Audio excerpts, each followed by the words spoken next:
Assalamualaikum warahmatullahi wabarakatuh. Apa kabar Sobat Beyond Education semuanya? Semoga kita dalam keadaan yang sehat walafiat.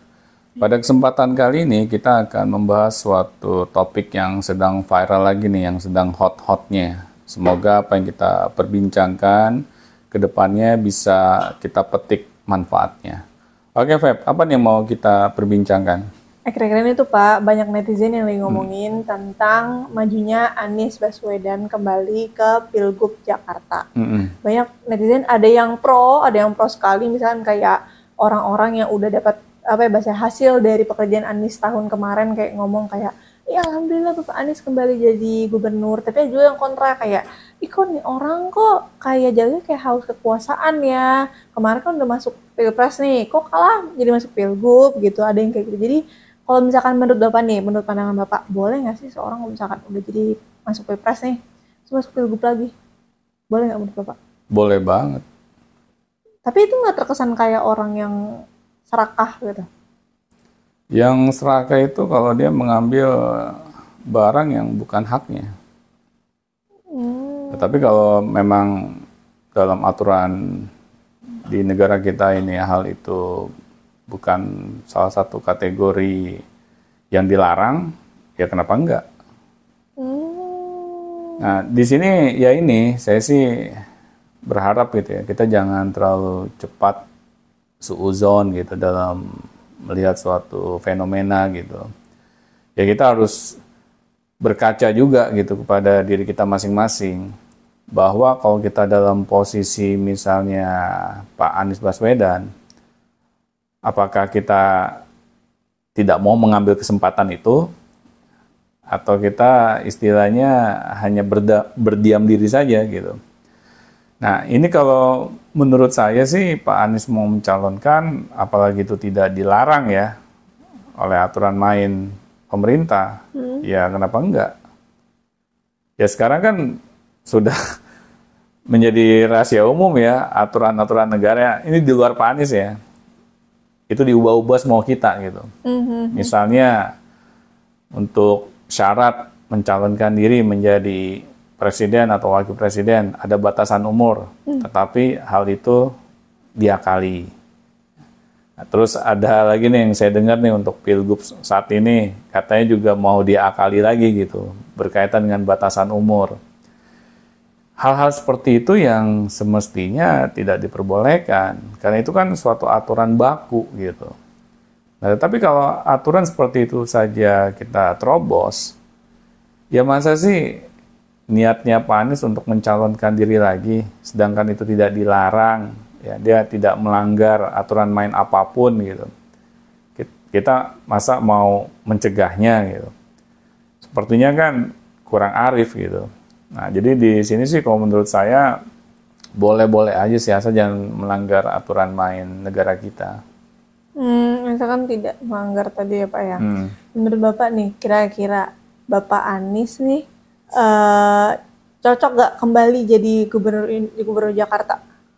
Kalau saya sih cocok atau nggak cocok ya tergantung ini masyarakat DKI yang mau memilih beliau. Mereka lah yang harus memutuskan gitu. Apakah selama misalnya masa Pak Anies dulu menjabat, mereka puas nggak?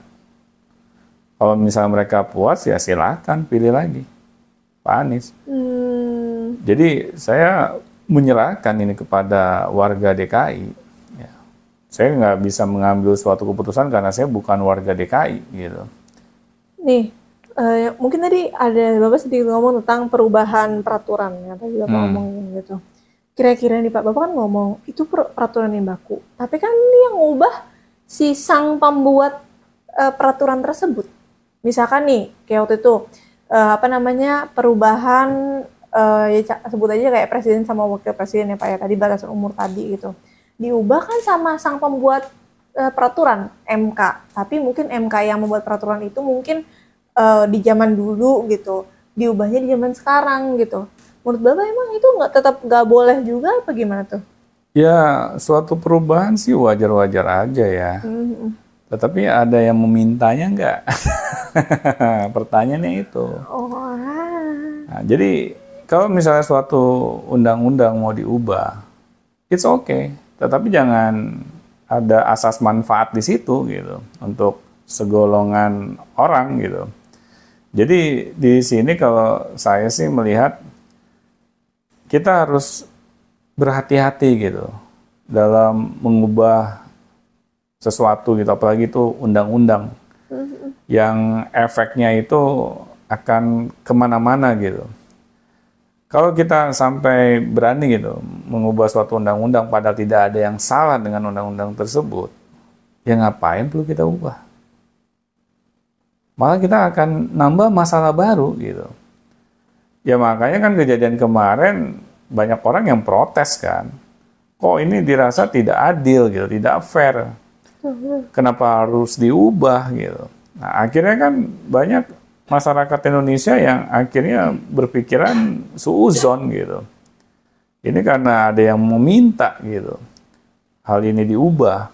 Padahal ini bukan suatu hal yang urgent gitu. Nah ini Feb, jadi kalau menurut saya sih kita harus berhati-hati gitu dalam tindakan kita. Apalagi dalam mengubah suatu aturan main ya. Karena kalau ini dirasa nanti menjadi suatu kebiasaan, ini bisa menjadi bumerang loh.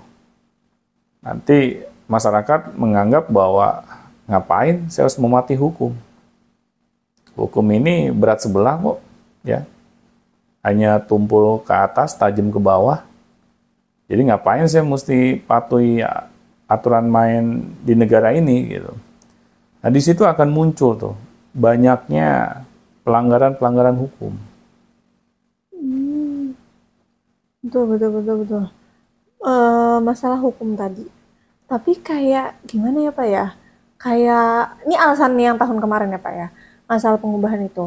Itu kan ada yang ngomong tuh terutama ya wakil ya. Wakil kan katanya dimundurin ya. Jadi dari berapa tahun jadi berapa tahun gitu.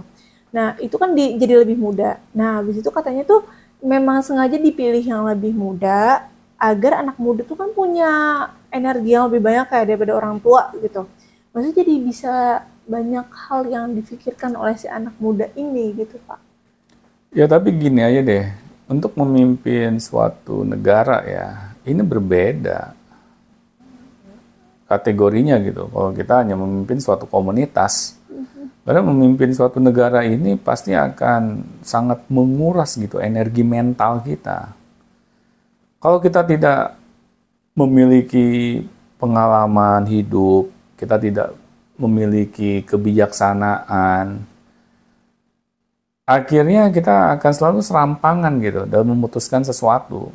Ya kenapa sih kayak Nabi Muhammad gitu, menjadi seorang nabi di umur 40 tahun. Kenapa nggak di umur 20-an gitu? Pasti kan itu ada suatu sunatullah gitu. Bahwa yang namanya umur kepala 4 itu, ya, dari sisi mental kita sudah matang gitu. Kita berbeda, itu fasenya dewasa yang optimal. Disitulah akhirnya seorang nabi diberikan gitu, ya, amanah untuk memimpin umat. Jadi kalau misalnya pemimpin umat umurnya kepala 2 gitu, saya nggak bisa membayangkan gitu bagaimana itu menjadi seorang pemimpin. Dia nggak punya pengalaman hidup yang cukup, dia belum memiliki keilmuan yang cukup, terus dia harus ngurusin banyak sekali problematika yang ada gitu. Yang saya takut nanti dia bisa-bisa kalah sebelum berperang. Apalagi setiap keputusan yang dia buat, saya yakin gitu, even orang-orang yang sudah mature gitu ya, kadang salah dia membuat keputusan dan dia harus rela gitu keputusannya itu diserang oleh sana sini gitu. Nah, tetapi kalau dia nggak kuat secara mental, dia pasti tidak mau bertanggung jawab gitu dengan hasil keputusannya. Nanti dia malah bisa nyalain kenapa lo milih gua, kan jadi parah gitu. Nah, di sinilah sebenarnya bentuk ketidaksiapan seseorang kalau dia belum berusia 40 tahun dalam memimpin suatu bangsa atau suatu umat gitu. Berarti sih 40 tahun tuh, maksudnya 40 tahun ke atas tuh berarti memang sudah emosi settle gitu, Pak? Iya, secara mental dia udah siap. Dia sudah memiliki pengalaman hidup yang cukup. Dia sudah memiliki ilmu yang cukup, kebijaksanaan yang cukup. Ya karena kan menjadi seorang pemimpin, apalagi pemimpin ini ya, sebuah negara yang besar gitu kayak bangsa ini. Kita kan nggak cukup hanya sekedar lulusan bangku kuliah gitu. Kita harus memiliki pengalaman hidup. Karena wisdom itu, kebijaksanaan itu akan muncul dari pengalaman-pengalaman kehidupan kita. Nggak mungkin wisdom atau kebijaksanaan itu bisa muncul dari bangku kuliah, nggak mungkin gitu.